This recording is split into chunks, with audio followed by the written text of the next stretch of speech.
Welcome to Hong Kong. It's Missy, Erica, Incense and Prince, product, joy, magic and muscle. That McCoy with the hustle. We've been working. Circle small as pinky rings. My people play position. Puzzle pieces complete the vision. Yeah, we've been working like the Energizer rock non-stop. Bad bunnies drive to the drum line now. We've been working, We've been working. Hello, good morning. Welcome to Hong Kong. അങ്ങനെ നമ്മൾ ജപ്പാനിൽ നിന്നും land ചെയ്തിരിക്കുന്നത് ഹോങ്കോങ്ങിലേക്കാണ് കേട്ടോ. So നമ്മൾ ഇന്നലെ രാത്രി നല്ല ലേറ്റ് ആയി എത്താൻ, ഒരു 12:30 നേരെ റൂമിൽ ചെന്ന് കിടന്നുറങ്ങി. രാവിലെ 8 മണിയാകുമ്പോൾ നമ്മൾ റെഡിയായി. ഇന്നൊരു ഫുൾ ഡേ നമുക്ക് ഹോങ്കോങ് എക്സ്പ്ലോർ ചെയ്യാനുണ്ട്.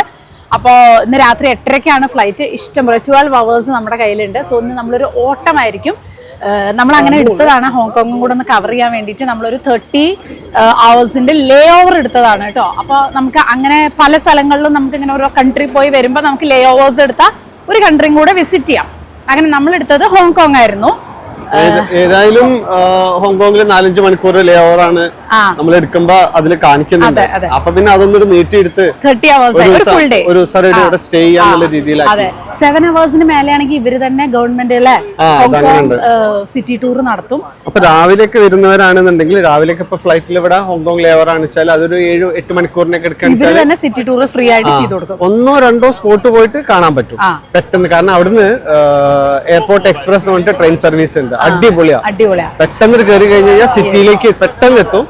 പിന്നെ സിറ്റി ഒന്ന് കാണാൻ വളരെ ചെറിയൊരു സ്ഥലം ആയതുകൊണ്ട് തന്നെ നമുക്ക് മെയിൻ സ്ഥലങ്ങൾ കാണാൻ 1-2 ദിവസം മതി. പിന്നെ എല്ലാവരും ഇവിടെ വരെ ഡിസ്നിലാൻഡ് കാണാനാണ്. അപ്പൊ മാക്സിമം ഒരു 3 ദിവസം മതി. പക്ഷെ ഡിസ്നിലാൻഡ് നമ്മൾ ഓൾറെഡി ടോക്കിയോയിൽ കണ്ട കാരണം ഇവിടെ നമുക്ക് മെയിൻ ആയിട്ടുള്ള സ്ഥലങ്ങൾ ഒരു ഫുൾ ഡേ കൊണ്ട് കവർ ചെയ്യാവുന്നതേ ഉള്ളൂ. അപ്പോൾ നമുക്ക് ഇന്നൊന്ന് പോയിട്ട് ഹോങ്കോങ് കൂടെ ഒന്ന് അല്ലെ മെയിൻ സംഭവങ്ങളൊക്കെ നമ്മൾ എക്സ്പ്ലോർ ചെയ്യാൻ വേണ്ടി വന്നിരിക്കുകയാണ് കേട്ടോ. അങ്ങനെ നമ്മളിതാ ഹോങ്കോങ്ങിലെ ഐക്കോണിക് പ്ലേസിൽ എത്തിയിരിക്കണ അല്ലേ. എന്താ വ്യൂ നോക്കിക്കേ, എന്ത് രസ. ഇത് ഇവിടുത്തെ ഹോങ്കോങ് ഫിലിം അവാർഡ്സിന്റെ ഒരു സ്റ്റാച്യു ആണ്. പിന്നെ വിക്ടോറിയ ഹാർബറിന്റെ അടുത്ത് ഇങ്ങനെ വന്ന് നിന്നിട്ട് ഇവിടെ ഇങ്ങനെ ഉണ്ട്. ഇതിങ്ങനെ നടക്കാനുള്ള നല്ല രസം നോക്കിക്കേ. നമ്മളിത് കൂടെ ഇങ്ങനെ നടക്കുമ്പല്ലേ ഓരോ സൈഡ് ഈ ഫുൾ ആ അറ്റം മുതൽ ഈ അറ്റം വരെ ഓരോ ആൾക്ക്, ഇതിപ്പോ ഒരു കൊറിയോഗ്രാഫറുടെ ആണ്. അങ്ങനെ ഓരോ ആൾക്കാരുടെ എന്താ പറയാ കൈ പതിപ്പിച്ചത് അല്ലെ. അങ്ങനെ ഒരു അടയാളം, കൈന്റെ അടയാളം.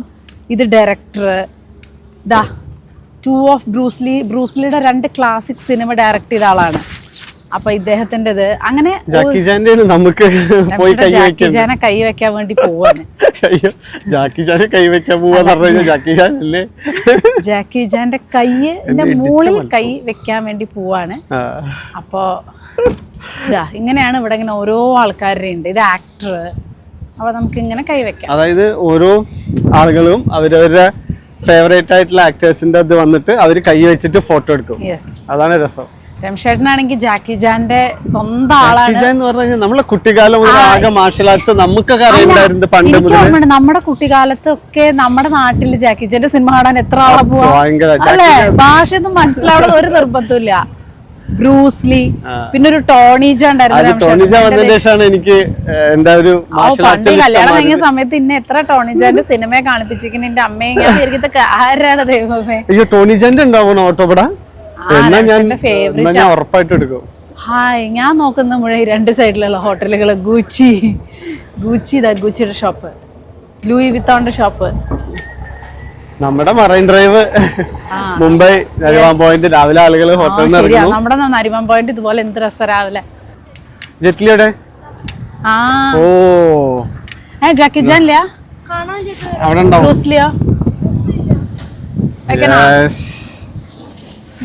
ജെറ്റ്ലിയുടെ കൈ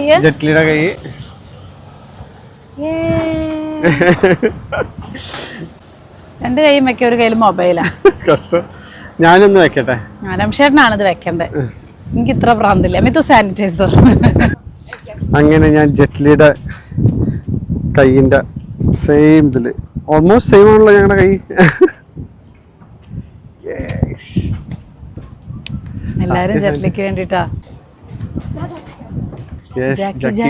തിരക്കാണ് ഇവിടെ ഫുള്ള്. ജാക്കി ചാനാണ് ഫേമസ്. വെക്കട്ടെ. ജാക്കി ചാനെ മനസ്സിൽ വിചാരിച്ചുകൊണ്ട് അങ്ങോട്ട് വെച്ചോളൂ.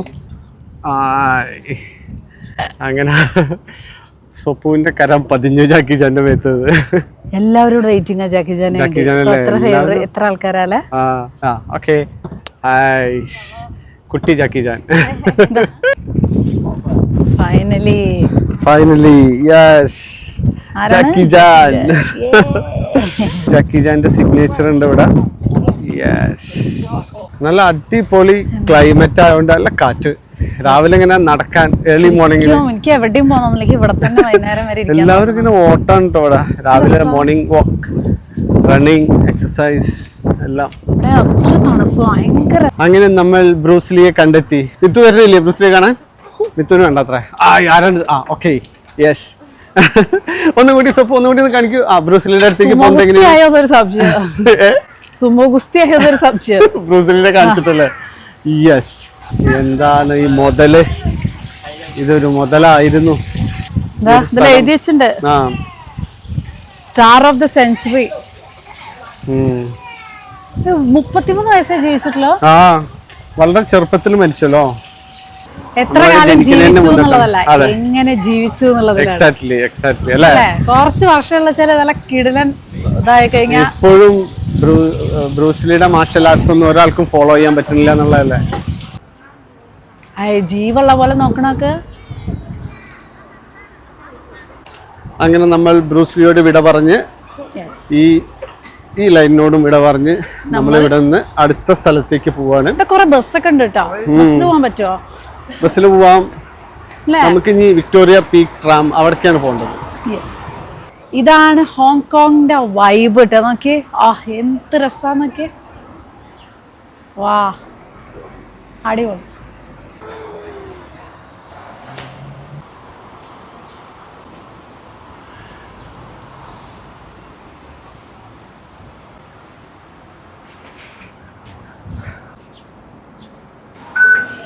നമുക്ക് മെട്രോയിലാണ് പോകേണ്ടത്. ഒരു മെട്രോയും ഇങ്ങനത്തെ കുറച്ച് കാർഡുകളും ഉണ്ടെന്നുണ്ടെങ്കിൽ ജപ്പാനും ഹോങ്കോങ് ഒക്കെ നമുക്ക് എവിടെ വേണമെങ്കിലും, പിന്നെ മാപ്പ് ഒന്ന് മനസ്സിലാക്കാനുള്ള ചെറിയൊരു ജോഗ്രഫി അറിയണം.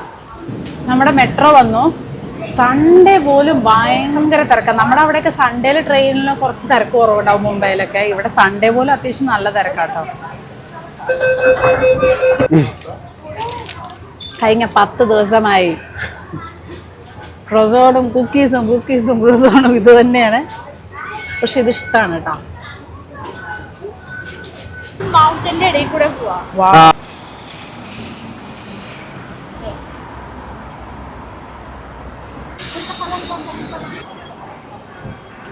ഇപ്പൊ നമ്മൾ വന്നിരിക്കുന്നത് ഹോങ്കോങ്ങിലെ അടുത്ത ഏറ്റവും ഐക്കോണിക് ഡെസ്റ്റിനേഷൻ അല്ലേ എന്ന് പറഞ്ഞ പീക്ക് ട്രാമിലാണ്. അപ്പൊ ഇവിടെ നമ്മൾ എത്തിയിരിക്കുകയാണ് കേട്ടോ. ഇവിടെ തന്നെ മാഡം ടുസാഡ്സും കാണാനുണ്ട്. അതറിയാലോ, ഫേമസ് ആയിട്ടുള്ള വാക്സ് മ്യൂസിയം സിംഗപ്പൂരും US-ലൊക്കെ ഉണ്ട്.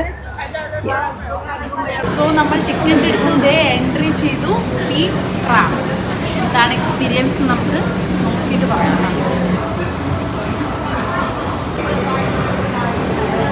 അപ്പൊ നമ്മൾ നോക്കുമ്പോൾ ഈ ഒരു ട്രാം അത് ഫുള്ളായിട്ടോ. അപ്പൊ നമ്മൾ അടുത്തേൽ കയറാൻ വിചാരിച്ചു. കാരണം ഇരുന്നിട്ടൊക്കെ കാഴ്ച കണ്ട് പോണതല്ല അതിന്റെ രസം.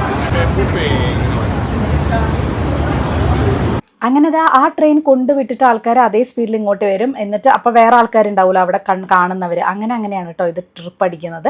അതിൻ്റെ മേലെ വരെ ഇങ്ങനെ കുത്തനെ പോകുമ്പോഴേ നമുക്കൊരു മോഷൻ സിക്നസ് ഒക്കെ ഉള്ളവർക്ക് ഭയങ്കര ബുദ്ധിമുട്ട് ഫീൽ ചെയ്യും. പക്ഷേ രസമാണ്. മുകളിലിങ്ങനെ എത്തുമ്പോഴല്ലേ അതിൻ്റെ ആ ഒരു ഭംഗി കണ്ടോ. ഇപ്പോഴേ നമുക്ക് ഏറ്റവും അങ്ങനെ മുകളിലാട്ടോ. അതിൻ്റെ ഇടയിലൊക്കെ ഇതുപോലത്തെ വലിയ വലിയ ഹോട്ടൽസും റിസോർട്ട്സും അവിടെ ആൾക്കാർ താമസമൊക്കെ ഉണ്ട്. അങ്ങനെ നമ്മൾ അവിടെ എത്തി. അവിടെ കുറേ ഷോപ്സും കാര്യങ്ങളും ഒക്കെ ഉണ്ട്. ഇതേ ഏറ്റവും മേലേക്ക് എത്തി. ഇവിടെയാണ് നമ്മുടെ മാഡം ടുസാഡ്സിൻ്റെ വാക്സ് മ്യൂസിയവും അതുപോലെ അങ്ങനത്തെ സംഭവങ്ങളൊക്കെ. ഇവിടെ കുറേ ഷോപ്സും കറങ്ങാനും മീൻസ് ബേക്കറി ഐറ്റംസും കഫേസൊക്കെ ഉണ്ട്. സോവനീർ ഷോപ്പ് കണ്ടു കഴിഞ്ഞിട്ട് വേണ്ട എല്ലാം കൂടി കൂട്ടി. അതെ, സോവനീർ ഷോപ്പ് അടിപൊളി. സത്യം പറയാം എല്ലാം വാങ്ങാൻ തോന്നുന്നു. ഫ്രിഡ്ജ് മാഗ്നറ്റ് പിന്നെ അറിയാലോ, നമുക്ക് അതിൻ്റെ ഒരു കളക്ഷൻ ഉണ്ട്.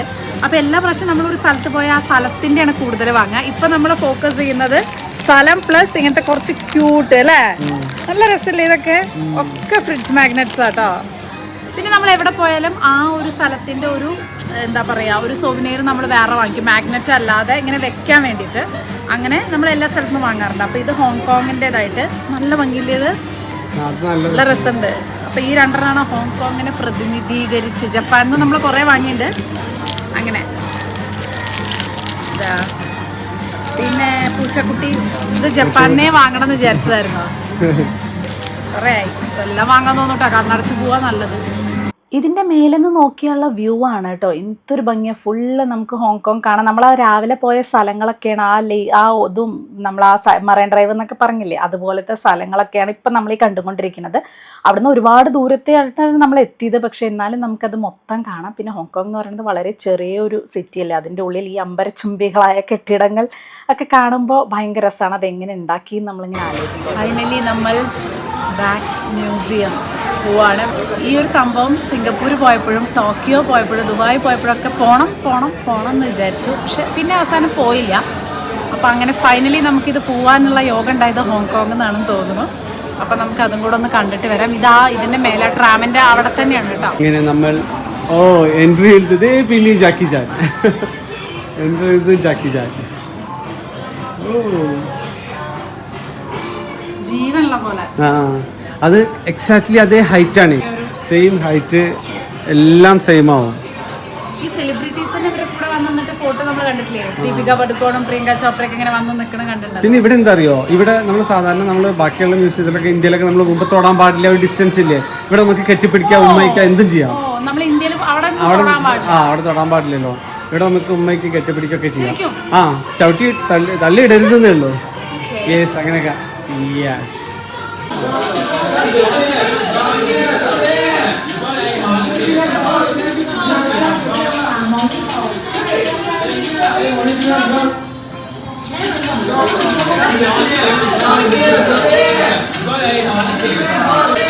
എന്താണ് സ്വപ്ന പറയണത് ഇതിന്? എന്താ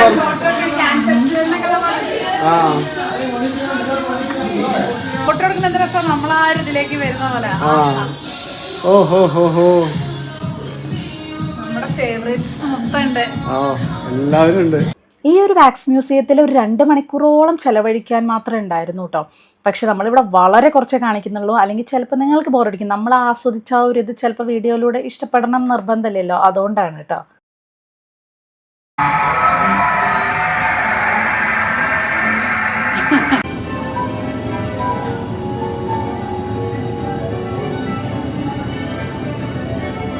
With the most richest man in the world.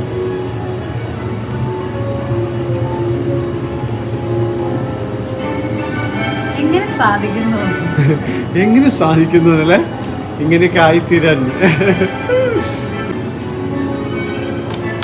Hello, തിരുവനന്തപുരത്തേക്കൊന്ന് വിളിക്കട്ടെ എന്ന് പറഞ്ഞ പോലെ ഞാൻ അമേരിക്കയ്ക്കൊന്ന് വിളിക്കട്ടെ. അമേരിക്കയിൽ നിന്ന് ഇന്ത്യക്കൊന്ന് വിളിക്കട്ടെ. ശരിക്കും കണ്ണു നോക്കി, കണ്ണ്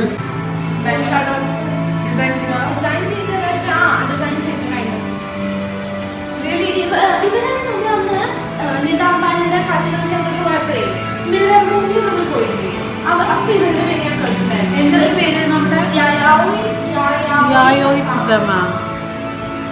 novelist started to paint using polka dots and nuts as motifs when she was a child and created fantastic paintings in watercolor. അങ്ങനെ ഓരോരോ സ്ഥലത്തുമ്പോൾ നമ്മൾ കഴിയും വിചാരിക്കും, കഴിയില്ല. അങ്ങനെ നമ്മൾ ഫൈനലി ഇതേ നമുക്കറിയാവുന്ന കുറച്ച് പേരുടെ അടുത്തേക്ക് എത്തിയിട്ടുണ്ട്. അമിതാഭ് ബച്ചനും സൽമാൻ ഖാനും വരുൺ ധവാനും ഒക്കെയുള്ള അവിടെ ഫുൾ കോപ്പിറൈറ്റ് ഇഷ്യൂ ഉള്ള കാരണമാണ് ഞാൻ എല്ലാം കട്ട് ചെയ്യണത് കേട്ടോ. അവിടെ പാട്ടും ഫുൾ ഹിന്ദി സോങ്സും കാര്യങ്ങളൊക്കെ ആയിരുന്നു. കുറേ പേര് ഒക്കെ ഉണ്ടായിരുന്നു. ഭയങ്കര രസമായിട്ട് ആ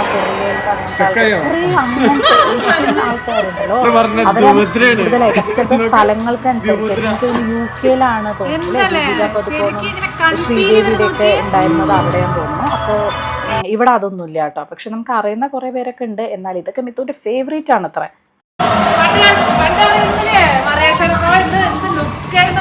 നമ്മുടെ സ്റ്റെഫി മറിയ ഷറപ്പോവയ്ക്കുള്ള ടെന്നീസ്. അങ്ങനെ നമ്മളിതേ അടുത്ത സ്ഥലത്തേക്ക് പോവാണ്. ഇതെന്താ പറഞ്ഞ പോലെ തീരുമ്പോൾ അത് പറയില്ലേ, അക്ഷയപാത്രം പോലെയാണ്. ഇതിൻ്റെ ഉള്ളിൽ നമുക്കൊരു സ്റ്റുഡിയോ ഫീലൊക്കെ നമുക്ക് തരുന്ന അങ്ങനെയൊക്കെയാണ് കേട്ടോ. മൈക്കിൾ ജാക്സന്റെ ഉണ്ടായിരുന്നു. പിന്നെ നമുക്ക് സ്പൈഡർമാൻ, ഹൾക്ക്, അങ്ങനത്തെ കുറേ സംഭവങ്ങളൊക്കെ. അപ്പോൾ അത് ശരിക്കും പറഞ്ഞാൽ ഡിസ്നി ലാൻഡിൽ നമ്മൾ പോകുമ്പോൾ നമുക്കുണ്ടായിരുന്ന ആ ഒരു ഫീലിംഗ് പോലെയാണ് ഇവിടെ വന്നപ്പോൾ തോന്നിയത് കേട്ടോ. മോദി വന്നിട്ട് ആ പ്രതിമ കാണുന്നത് ചെറിയൊരു ഹൈറ്റിൽ ഇല്ല അല്ലേ, കറക്റ്റിന് ഓൾമോസ്റ്റ് സെയിം. അതാ ഇത് കുറച്ച് താഴെ.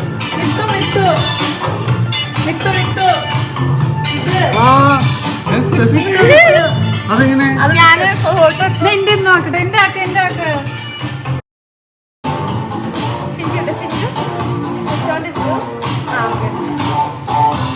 ഇനി ഞാൻ ഫാഷൻ മോഡലാവുന്നത് നിങ്ങൾക്ക് കാണാം. നമ്മുടെ മുഖം ഇവിടെ ഇങ്ങനെ വെക്കുക, അപ്പൊ നമ്മുടെ ഫാഷൻ റെഡ് കാർപ്പറ്റിൽ വരുന്നത് കാണാം.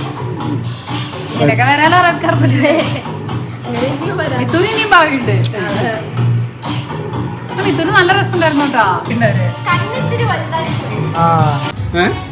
ആൻഡ് അവാർഡ് ഗോസ് ടു സ്വപ്ന. നല്ല രസമുണ്ടല്ലേ? അങ്ങനെ അവിടെ നിന്ന് ലാസ്റ്റ് പുറത്തിറങ്ങാറായപ്പോൾ അവിടെ കുറേ ഇങ്ങനത്തെ സാധനങ്ങളൊക്കെ ഉണ്ടായിരുന്നു. അപ്പം ഞാനൊരു കീ ചെയിൻ വാങ്ങിച്ചു. ഭയങ്കര ഭംഗിയില്ല ഈ ഒരു കീ ചെയിൻ. ഇത് കീ ചെയിൻ അല്ലാതെ അങ്ങനെ വെക്കാം ഷോ പീസ് പോലെയും തോന്നിയോണ്ടാണ് കേട്ടോ വാങ്ങിയത്. നല്ല ഭംഗിയുണ്ടായിരുന്നു. അത്യാവശ്യം എക്സ്പെൻസീവ് ആണ്, പക്ഷെ നല്ല ക്ലാസ് ആയിരുന്നു കേട്ടോ. പിന്നെ നമ്മളൊരു പിസ്സ സെൻറ്ററിൽ അവിടെ കുറേ ഷോപ്സും കാര്യങ്ങളൊക്കെ ഉണ്ട്. അപ്പോൾ അവിടെ നിന്ന് നമ്മൾ പിസ്സ വാങ്ങിച്ചു. എന്തൊരു വലിയ പിസ്സ അല്ലേ, 3 പീസ് മാത്രമാണ് വാങ്ങിച്ചത്. അത് തന്നെ അത്യാവശ്യം നല്ല വലുപ്പമുണ്ടായിരുന്നു. പിന്നെ നമ്മൾ ആദ്യം ചോദിച്ചപ്പോൾ അവർ പറഞ്ഞത് അത് നമ്മളെ കണ്ടിട്ട് മനസ്സിലായിരുന്നു. അപ്പോൾ അവർ പറഞ്ഞു പോർക്കാണെന്ന് പറഞ്ഞു. അപ്പോൾ പറഞ്ഞു വേണ്ട ചിക്കൻ്റെ മതി എന്ന് പറഞ്ഞു. ചിക്കൻ അങ്ങനെ ചോദിച്ച് വാങ്ങിയതാണ് കേട്ടോ. പിന്നെ നേരെ കണ്ടു 7-Eleven. അപ്പോൾ പെട്ടെന്ന് ജപ്പാൻ ഓർമ്മ വന്നു. 7-Eleven ഞങ്ങളുടെ ഒരു വീക്ക്നെസ് ആണ് കേട്ടോ. അപ്പോൾ 7-Eleven നമ്മൾ കിറ്റ്കാറ്റിൻ്റെ ഒരു ചോക്കോബാർ പോലത്തെ വാങ്ങിച്ചു. ഇവിടെ ഇങ്ങനത്തെ പല വെറൈറ്റീസും ഞാൻ പറയില്ല. 7-Eleven ഓരോ സ്ഥലത്തും ഓരോ രീതിയിലാണ്. നമുക്ക് ഭയങ്കരമായിട്ട് ഇഷ്ടപ്പെടും. ജപ്പാനിലെ ഹോങ്കോങ്ങിൽ ഏറ്റവും കൂടുതൽ കണ്ടത് ഒരുപാട് പെറ്റ്സായിട്ട് ആളുകൾ ഇങ്ങനെ പല മൗണ്ട് ഫ്യൂജിയിലടക്കം ഒരുപാട് പെറ്റ്സിനായിട്ട് വന്നിട്ടുണ്ടായിരുന്നു. ഇത് എന്തൊരു വലിയ അവിടെയുള്ള ആളുകൾ മുഴുവൻ നോക്കുന്നത് ഈ നായനെയാണ് കേട്ടോ. ഒന്ന് 5 മാസം ഒന്ന് 3 മാസമായിട്ടുള്ളൂ. പക്ഷേ എന്താ അതിൻ്റെ ഒരു വലിപ്പം നോക്കിയൊക്കെ ഭയങ്കര വലുപ്പം കേട്ടോ. എന്താ നമുക്ക് പോണ്ടേ? 5 മണിയാകുമ്പോൾ 5:30 ആകുമ്പോഴേക്ക് എയർപോർട്ടിൽ എത്തണം. കഴിഞ്ഞു കത്തിക്കൽ കഴിഞ്ഞില്ലേ? അങ്ങനെ വെക്കേഷൻ കഴിഞ്ഞു. ഇന്ന് ശരിക്കും ഞങ്ങൾ വേറൊരു ഡെസ്റ്റിനേഷൻ കൂടിയും വിചാരിച്ചിട്ടുണ്ടായിരുന്നു, ചാർട്ട് ചെയ്തിട്ടുണ്ടായിരുന്നു, ബിഗ് ബുദ്ധിയും കൂടിയും കാണാൻ. പക്ഷേ ഈ 11 ദിവസമായിട്ടുള്ള ഈ ഓട്ടോയെ അതും ജപ്പാനിൽ കുറച്ച് നല്ല നടന്നു. ഓരോ ദിവസവും 15,000-16,000 സ്റ്റെപ്സാണ്. 2 ലക്ഷം സ്റ്റെപ്പ് നടന്നുണ്ടാവും. അത് കാരണം ഇങ്ങോട്ട് ആ ഫാസ്റ്റ് ആയിട്ട് നിന്ന് അത്ര അങ്ങോട്ട് സ്പീഡ് കിട്ടില്ല. ലൂസായി. പിന്നെ ഭക്ഷണവും രാവിലെ ബ്രെഡ്, ഉച്ചയ്ക്ക് ബ്രെഡ്, വൈകുന്നേരം ബ്രെഡ്. മിത്തു പറഞ്ഞ അമ്മാ നാളെ രാവിലെ മിത്തു ഒറ്റ കാര്യം പറയില്ല, നാളെ രാവിലെ ചെന്നാ ആദ്യം ദോശ സാമ്പാർ ഉണ്ടാക്കി തരാനാ പറഞ്ഞത്. ഏപ്രിൽ 30 പോകുന്നതാണ്. മെയ് 11 ഇന്ന്. യെസ്, 11 ദിവസത്തെ ട്രിപ്പ്. പക്ഷെ നല്ല രസമായിരുന്നു കേട്ടോ. നല്ലൊരു റിഫ്രഷ്. അതിന് ചെന്ന് കഴിഞ്ഞാൽ പണിയെടുക്കണം. നല്ല പടിയാണ്. യെസ്, പക്ഷെ നല്ല ക്ലൈമറ്റ്. ഇന്ന് നമുക്കായിട്ട് നല്ലൊരു ക്ലൈമറ്റ് അല്ലേ. ഹോങ്കോങ് ആക്ച്വലി ഒരു അടിപൊളി സംഭവമായി. ഞങ്ങളിനി എപ്പോഴും വിചാരിക്കും നമ്മളിനി എങ്ങോട്ട് പോകുമ്പോഴും ഇതുപോലെ കാണാത്ത സ്ഥലങ്ങൾ ലേ ഓവർ എടുത്ത് പോവാം. അപ്പോൾ നമുക്ക് ഇത് ലേ ഓവർ മാത്രമല്ല കേട്ടോ, അതായത് തൊട്ടടുത്തൊരു കൺട്രി ഉണ്ടെന്നുണ്ടെങ്കിൽ ഞങ്ങളത് പലപ്പോഴും മിസ് ചെയ്തതാണ്. അപ്പോൾ ജപ്പാൻ തന്നെ ഞങ്ങൾ കൊറിയ പോയപ്പോൾ അന്ന് ജപ്പാൻ പോകായിരുന്നു. പക്ഷെ അന്ന് ഇവിടെ കോവിഡ് ആയിരുന്നു, അത് കാരണം അത് മിസ്സായി. അങ്ങനെ കുറേ കൺട്രികൾ മിസ് ചെയ്തിട്ടുണ്ട്. സിംഗപ്പൂർ പോയപ്പോൾ മലേഷ്യൻ എയർപോർട്ടിലിരുന്നു. മലേഷ്യ വിസ ഫ്രീ ആയിരുന്നു. ഞങ്ങൾ 4-5 മണിക്കൂർ മലേഷ്യൻ എയർപോർട്ടിൽ ഇരുന്നിട്ട് അവിടെ ഇരുന്ന് കഴിച്ചു കൂട്ടി സിംഗപ്പൂർ പോയി. ആക്ച്വലി മലേഷ്യ കവർ ചെയ്യായിരുന്നു. അപ്പോൾ അങ്ങനെ കുറേ ഇപ്പം ഞങ്ങൾ പ്ലാൻ ചെയ്തതാണ്. ആക്ച്വലി നമ്മൾ പറഞ്ഞ പോലെ ഇസ്താൻബുൾ നമ്മൾ പ്ലാൻ ചെയ്തപ്പോൾ നമ്മൾ ഖത്തറായിരുന്നു പ്ലാൻ ചെയ്തിട്ടുണ്ടായിരുന്നു. ഇസ്താൻബുൾ വയ ഖത്തർ എയർവേസ് പോയ ഖത്തർ ഒരു അവിടെ അതുപോലെ 33 hours ലേ ഓവർ ഉണ്ടായിരുന്നു. അപ്പോൾ അങ്ങനെ കാണാനുള്ള സ്ഥലങ്ങളാണ്. അപ്പോൾ അത് പിന്നെ ശരിയായില്ലേ, ഇസ്താൻബുൾ നമ്മുടെ ഫ്ലോപ്പ് ആയിപ്പോയി. പക്ഷെ അതുകൊണ്ട് ബ്യൂട്ടിഫുൾ ആയിട്ടുള്ളൊരു ജപ്പാൻ നമുക്ക് കാണാൻ പറ്റി അല്ലേ. യെസ്, രണ്ട് വൈബല്ലേ Japan and Hong Kong. Japan is completely different. Japan is beautiful. Japan has my heart. Japan ഒരു വേറെ തന്നെ ഒരു സംഭവമാണ്. അതിന് എല്ലാം കൊണ്ടും ആൾക്കാർ ഒരു രക്ഷയില്ല. ഹ്യൂമാനിറ്റി, ഭയങ്കര ഹ്യൂമാനിറ്റി ഉള്ളവരാണ്. പിന്നെ ഡ്രസ്സിങ് സ്റ്റൈലും ഇത് പറഞ്ഞ പോലെ അമ്മ ജപ്പാനിൽ എന്തോ ഡ്രസ്സിങ്. പിന്നെ ഫാൻറ്റസി എങ്ങനെയൊക്കെയോ നടക്കുക, എങ്ങനെയൊക്കെ ഡ്രസ്സ് ചെയ്തിട്ടാണ് നടക്കുക, കൊതി തോന്നും. പിന്നെ വൃത്തി. സത്യം പറഞ്ഞാൽ ഇതുപോലൊരു ഹോങ്കോങ്ങിൽ വന്നിട്ട് പോലും ജപ്പാനിന് ആദ്യം ഇങ്ങോട്ട് വന്നിട്ട് ഹോങ്കോങ്ങിൽ ഇറങ്ങിയപ്പോഴല്ലേ ഹോങ്കോങ് വൃത്തി പോരെ എന്നൊരു സംശയം. കാരണം ട്രാഷൊക്കെ ഡസ്റ്റ്ബിനൊക്കെ ഫ്രണ്ടിൽ കാണുമ്പോൾ നമുക്ക് ആ 10 ദിവസം തന്നെ നമുക്ക് ആ ഒരു ജപ്പാൻ്റെ ഒരു വേറെ തന്നെ നമ്മൾ പറയില്ലേ അങ്ങനെ ഒരു വൃത്തി. ഈ പ്ലേറ്റ് പോലും ഇടാതെ വേണമെങ്കിൽ നിലത്ത് ചോറിട്ടിരുന്ന് കഴിക്കാന്ന് പറയില്ലേ, അങ്ങനെ ഒരു ട്രാഷ് ബിൻ പോലും കാണാത്തൊരു സ്ഥലം ലോകത്ത് വേറെ എവിടെ ഉണ്ടാവില്ല. ഒരു രക്ഷയില്ല. അതവരെ വളർത്തിക്കൊണ്ടുവന്നതാണ് മാത്രമേ പറയാൻ പറ്റുള്ളൂ. അവരുടെ വളർത്തിക്കൊണ്ടുവന്ന രീതിയാണത്. അതിന് നമുക്കൊന്നും പറയാൻ പറ്റില്ല. കാരണം ഒരുപാട് പേര് ഇത് പറഞ്ഞിട്ടില്ല, ഇൻസ്റ്റയിലൊക്കെ ഒരുപാട് പേര്. ജപ്പാനിൽ ഒറ്റ പ്രശ്നമുള്ളൂ, നമ്മളൊരു പഴത്തൊലി കഴിച്ചപ്പോൾ ആ പഴത്തൊലി നമ്മുടെ നാട്ടിൽ കൊണ്ടുപോകേണ്ട അവസ്ഥയാണെന്നുള്ളത്. അപ്പോൾ അവർ വീട്ടിൽ നിന്നേ കൊണ്ടുവരാണ് കവറ്. അപ്പോൾ അത്രയും ഒരു ഇതല്ലേ, ആൾക്കാർക്ക് ആർക്കും നിലത്തിടാൻ പോലും തോന്നുന്നില്ല പറയുമ്പോൾ അത് അവരുടെ ഒരു എന്തോ. അപ്പം നമുക്ക് ഇനി ഒരു 1 hour നമ്മളെന്താ ബിഗ് ബുദ്ധയാണ് പ്ലാൻ ചെയ്തിരുന്നത്. പക്ഷേ ഇനിയിപ്പോൾ അത് പോകുന്നില്ല, കുറച്ച് ദൂരെയാണ്. പിന്നെ വല്ലാതെ ഓടേണ്ടി വരും. 5:30 ആകുമ്പോഴേക്ക് എയർപോർട്ടിൽ എത്തുക എന്നുള്ളത് ടഫാണ്. സൂപ്പ് പറഞ്ഞു ബുദ്ധന് കുറെ കണ്ട്. ഷോപ്പിംഗ് ഇവിടെ ഡിഫറെന്റ് ആവും, അല്ലെങ്കിൽ ഭക്ഷണം ഇവിടെ ഡിഫറെന്റ് ആവും. തായ്ലൻഡിൽ കണ്ടത്ര ബുദ്ധ നമ്മൾ എവിടെയെങ്കിലും കണ്ടിട്ടുണ്ടോ? വലിയ വലിയ ബുദ്ധകളാ തായ്ലൻഡിൽ കണ്ടത്. പിന്നെ എനിക്ക് ആ മാഡം ട്യൂസാൽ അതും കാണണമെന്നുണ്ടായിരുന്നു. പിന്നെ ഈ ഒരു ട്രാം എക്സ്പീരിയൻസും ഒക്കെ എത്രയോ കാലത്തെ ബക്കറ്റ് ലിസ്റ്റിൽ അത് അതിൻ്റെ അവിടെ പോയി അന്ന് സിംഗപ്പൂർ പോയി കാണാൻ പറ്റിയ കാരണം എന്നും പറഞ്ഞു. അതേതായാലും ടിക്കായില്ലേ. പക്ഷെ ഇന്ന് എന്നെക്കാൾ സന്തോഷമായത് മിഥുനാണ്. കാരണം ഇതിൻ്റെ ഉള്ള പകുതി പേരിക്കറിയില്ല. മിഥുണോ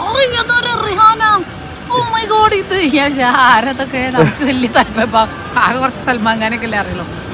മിഥുന അറിയുന്ന കുറെ ടീംസ് ഉണ്ടായിരുന്നു ഇവിടെ. നമുക്ക് പോവാലേ, ഒന്നും കൂടി ഒരു 1 hour കൂടി കറങ്ങിയ നമ്മൾ മെല്ലെ അതിനിപ്പോൾ നമ്മൾ ആ ട്രാമ്പ് പിടിച്ച് നമ്മൾ താഴത്തേക്ക് പോകും. എന്നിട്ട് നമുക്കൊന്ന് സിറ്റിയിൽ ഒന്നും കൂടി ഒന്ന് കറങ്ങിയ ശേഷം നമുക്ക് മെല്ലെ അങ്ങോട്ട് വിടാം. ഇതാണ് സ്കൈ ടെറസ്. ഇവിടെ നമുക്ക് ടിക്കറ്റ് എടുത്തിട്ട് വേണമെങ്കിൽ ഇതിൻ്റെ മുകളിൽ പോയിട്ട് ഫോട്ടോസൊക്കെ എടുക്കാം, വ്യൂ ഒക്കെ കാണാം. അയ്യോ ഇത് റോളർ കോസ്റ്റർ പോലെ വരുമ്പോ ഇങ്ങനല്ലേ ബാക്കിലോട്ട് പോലെ.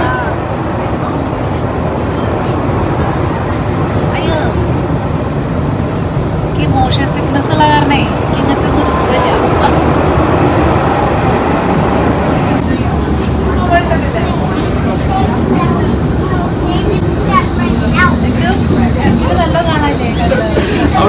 അവള് ചോദിച്ചാൽ അത് തിരിഞ്ഞു വരുന്നു. അതാണ് ഞാൻ പറഞ്ഞില്ലേ, മോൾക്ക് പോയി അതേപോലെ വരിക.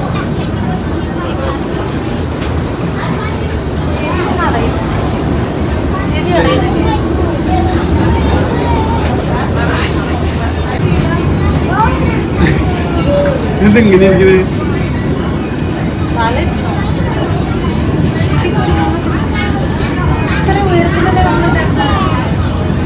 പിന്നെ ഇങ്ങനെ പോരണേ ഇങ്ങനെ നോക്കണേ.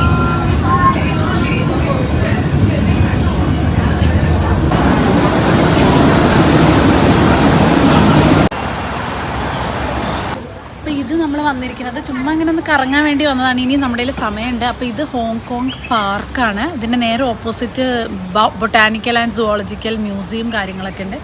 നമുക്ക് ഇവിടേക്ക് ഇങ്ങനെ നടന്ന് മെല്ലെ പോയാൽ മതിയല്ലോ.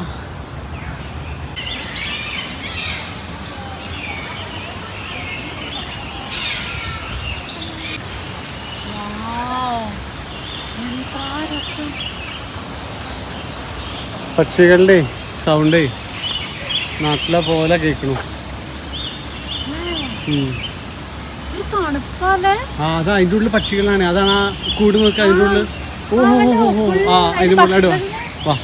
ഈ ഒരു ഗാർഡന്റെ ഉള്ളിൽ ഇതാ ഇങ്ങനൊരു എൻട്രി ഉണ്ട്. അതിൻ്റെ ഉള്ളിലാണ് പിന്നെ പക്ഷികളുടെ ഒരു സങ്കേതം ട്ടോ.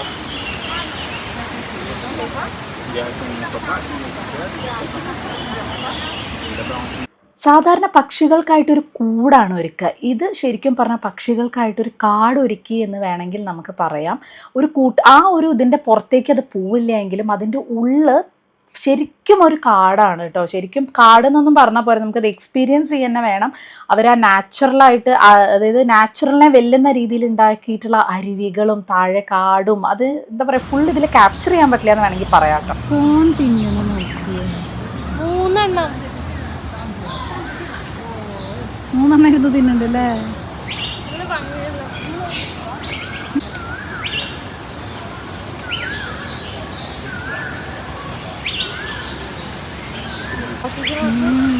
പക്ഷികൾക്കുള്ള സ്ഥലം എന്നിട്ട് അവരെത്ര നന്നായി സ്വർഗം പോലെ അല്ലേ, താമസിക്കാൻ തോന്നുന്നത് താഴെ അല്ലേ. നമ്മൾ ഈ കഥകളിലൊക്കെ കണ്ട പോലെ നമ്മളും പക്ഷികളും മാത്രമായിട്ടുള്ളൊരു ലോകം. പോവാൻ തോന്നുന്നില്ലേക്ക് ഇവിടുന്ന്. സോ നമ്മൾ ഹോങ്കോങ് ഒക്കെ ഒരുവിധം കറങ്ങി. ഇപ്പോൾ സമയം 3:30 കഴിഞ്ഞു. ഇനി നമ്മൾ ഇവിടുന്ന് ഹോങ്കോങ്ങിൽ നിന്ന് എയർപോർട്ട് എക്സ്പ്രസ് പിടിച്ച് നമ്മൾ നേരെ എയർപോർട്ടിലേക്ക് പോവാണ്. അപ്പോൾ ഡയറക്റ്റ് ഇവിടുന്ന് കിട്ടും കേട്ടോ നമുക്ക്. ശരിക്കും പറഞ്ഞാൽ ഈ ഒരു എയർപോർട്ട് എക്സ്പ്രസ് എന്ന് പറയുന്ന സംഭവം ഉള്ളതുകൊണ്ട് നമുക്ക് എന്തൊരു സുഖം. ഞാൻ പറഞ്ഞില്ലേ, നമ്മൾ ആ ഒരു എയർപോർട്ടിൽ ഇറങ്ങി ഒരു 1 ഡേ കൊണ്ട് നമുക്ക് മൊത്തം ഹോങ്കോങ് ചുറ്റിക്കറങ്ങാനുള്ള അത്രയും സൗകര്യമാണ്. നമ്മൾ ആ എയർപോർട്ടിൽ നിന്നും ഹോങ്കോങ് വരെ നമ്മൾ ഈ ഒരു എക്സ്പ്രസ്സിലാണ് വരുമ്പോഴും വന്നത്. അത് കഴിഞ്ഞിട്ട് ഫുള്ള് ഹോങ്കോങ് കണ്ടു കഴിഞ്ഞ് തിരിച്ച് നമുക്കിത് എയർപോർട്ടിലേക്ക് ഈ ഒരു ഇതിൽ പോയാൽ മതി. നമ്മുടെ ലഗേജും കാര്യങ്ങളൊക്കെ നമ്മൾ പറഞ്ഞിട്ടുണ്ടായിരുന്നില്ല, നമ്മൾ ലേ ഓവർ ആയ കാരണം അതൊക്കെ നേരെ മുംബൈയിലേക്ക് എത്തും. അതുകൊണ്ട് ജസ്റ്റ് ആ ഒരു ദിവസം ഇടാനുള്ള ആ ഒരു ഡ്രസ്സ് മാത്രമായിട്ട് നമ്മളൊരു ബാഗിലാണ് വന്നിരുന്നത്. കാരണം ആ ബാഗായിട്ട് വേണം നമുക്ക് മൊത്തം കറങ്ങാൻ. അതുകൊണ്ട് തന്നെ വളരെ കുറച്ച് ലഗേജാണ് നമ്മൾ എടുത്തിട്ടുണ്ടായിരുന്നുള്ളൂ കേട്ടോ. അല്ലെങ്കിൽ നമുക്കതൊരു ബുദ്ധിമുട്ടാവില്ലേ ആ ഒരു ബാഗായിട്ട് ഫുള്ള് കറങ്ങാൻ വേണ്ടിയിട്ട്. അങ്ങനെ നമ്മൾ തിരിച്ച് ഫൈനലി നമ്മുടെ നാട്ടിലേക്ക് പോവുകയാണ്. സോ ഒരു 11 ദിവസത്തെ ഭയങ്കര മെമ്മറബിൾ ആയിട്ടുള്ളൊരു ഇതായിരുന്നു. ഞങ്ങൾ 3 പേരും ഒരുമിച്ച് കുറേ നേരം രാവിലെ മുതൽ വൈകുന്നേരം വരെ അങ്ങനെ ഇരിക്കൽ വളരെ അപൂർവമല്ലേ ഉണ്ടാവുക. അപ്പോൾ അതൊരു രസമായിരുന്നു. 2 കൺട്രി കാണാൻ പറ്റി. അതൊക്കെ കഴിഞ്ഞ് നമ്മളിത് ഫുൾ മനസ്സോടുകൂടി തിരിച്ച് മുംബൈയിലേക്ക് പോവുകയാണ്. അപ്പോൾ ഇത്രയും ദിവസത്തെ വ്ളോഗുകളൊക്കെ മാക്സിമം പറ്റാവുന്ന രീതിയിൽ നിങ്ങളെ ബോറടിപ്പിക്കാതെ ഇടാൻ പറ്റിയിട്ടുണ്ടെന്ന് വിശ്വസിക്കുന്നു. അതുപോലെ ഇന്നത്തെ ഹോങ്കോങ് വീഡിയോ നിങ്ങൾക്ക് ഉപകാരപ്പെട്ടു എന്ന് വിചാരിക്കുന്നു. ഇങ്ങനത്തെ ലേ ഓവറും കാര്യങ്ങളൊക്കെ നിങ്ങൾക്കും പ്ലാൻ ചെയ്യാവുന്നതാണ്. ഇന്നത്തെ വീഡിയോ എല്ലാവർക്കും ഇഷ്ടപ്പെട്ട് വിശ്വസിക്കുന്നു. ഇനി നമുക്ക് നമ്മുടെ മുംബൈ വ്ളോഗ്സ് ആയിട്ട് കാണാം കേട്ടോ. ബൈ.